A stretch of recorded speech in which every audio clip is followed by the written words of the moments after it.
Hello, and today I will be going over my review of Siege X. Siege X has been out for a couple of days now, and I just wanted to talk about how I felt about it.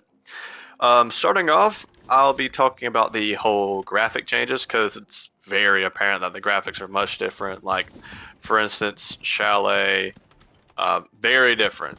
Like, I mean, this is one example, but the map feels a lot like darker, like a lot of different maps do, more shaded, more like accurately, I guess. And I don't know, it does feel more detailed in terms of like shading, kind of like Minecraft shaders. I guess that's like a good comparison to it. In terms of textures, this is the other thing. I think the textures sometimes they feel. I think sometimes they look pretty nice. Like on Chalet, they don't look too bad. I think they look more advanced. But on some maps, like the first ranked game I played was Cafe, and like the marble texturing looked like a Roblox. Well, as my friend said, he said it looked like a Roblox game, which isn't good. He said that was fine, but for me, I don't know. I'm not a big fan of Roblox class graphics. So yeah, I'd say like that's like the only complaint I have for like the um the game overall. Though it's just like maybe some of the textures look a bit blockier, but honestly, I do like the graphics. Again, I like the shading. Like if we go outside, You will be like you can spotted. like you can definitely tell there's more like detail outside and like how the shading lines up with inside the buildings. Because again, as I mentioned earlier, like this whole room before CJX used to be just completely bright, but now they made it, more detailed and more accurate. Um, Moving on now, I guess I'll be talking about Clash, who I am currently on.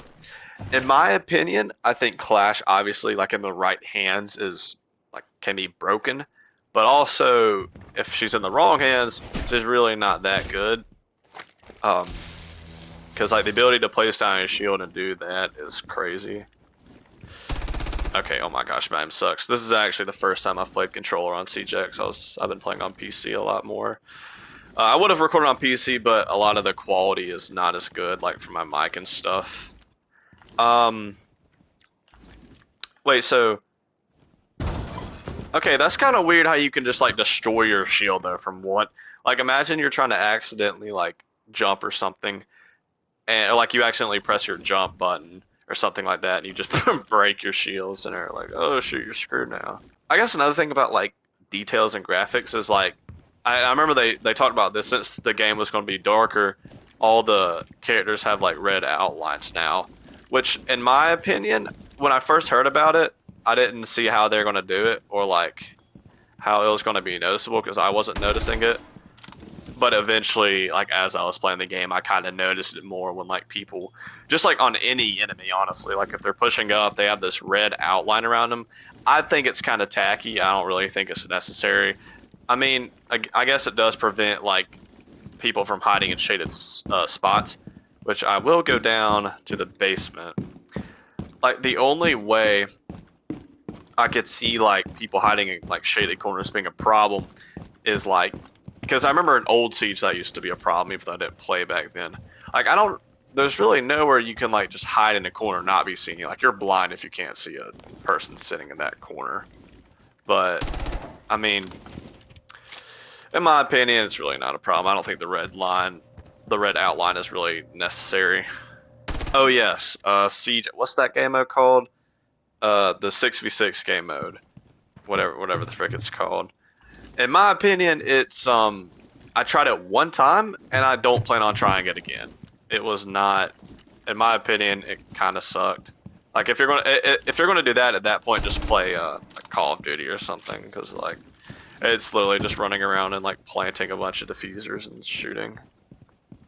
Except with siege operators and abilities. Oh yeah, I should probably mention the audio now. Now that was, I mean, besides like graphics, the most noticeable thing about Siege X was the audio, and I know they constantly talked about like how it would sound different, but I didn't expect like the guns to sound this different. But yeah, you can definitely notice that more when like people are shooting from other rooms. It like makes it more muffled.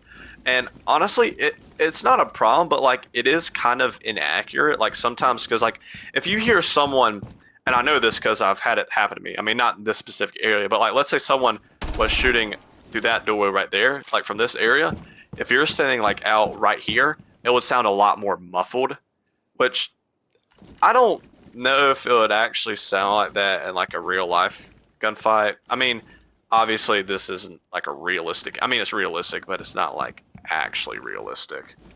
But I don't know. It's not that big a deal. It was just kind of weird, like because sometimes the audio cues for guns are just different. Like it does sound a bit strange.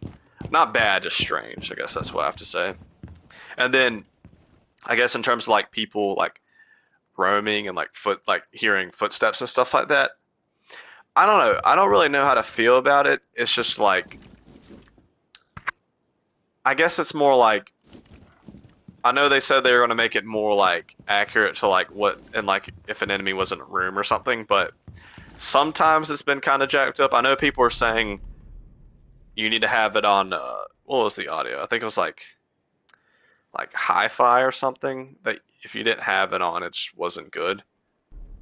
But yeah, people are saying you needed to have your game on hi-fi audio because like the original audio was like, I think people used night mode or something before. I'd never known about that.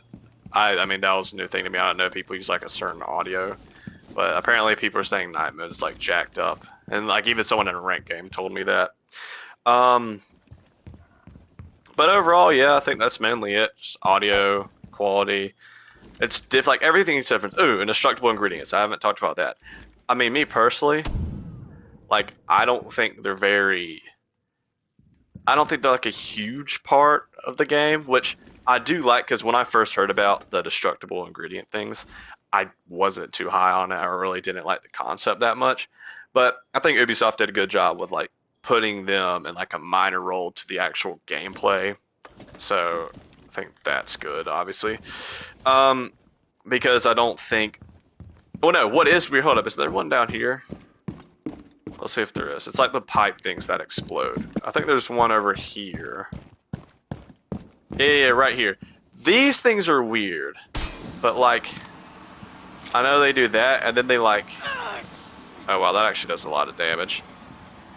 I know it'll wait here. The flame will turn like purple. Yeah, and then it like explodes and acts like a Goyo for a little bit. Only for a little bit. I guess it's they're not that many of them, so it's not that like it wouldn't be that annoying to deal with. I guess it does offer more like strategic play and stuff. But yeah, the game does now feel a lot more modern and like from like the home menu and just like the detail of everything. It feels more modernized a lot more. But yeah, I'm excited to see what will happen in the future with Siege X. I think it's good right now. I think it'll be better in the future. And that's all I have.